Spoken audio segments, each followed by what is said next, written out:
Una sinfonía quisiera yo escuchar, alguna melodía que me haga recordar,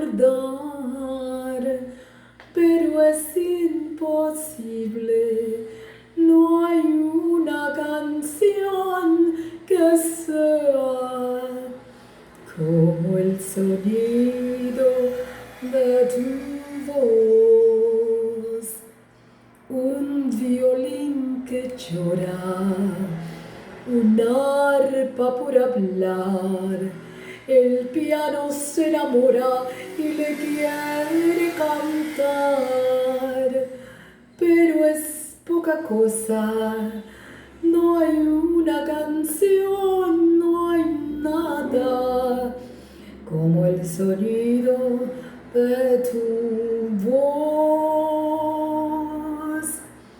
la música de un gran concierto, las serenatas de ayer, el verso que se dice en secreto y el viento rozando un clavel.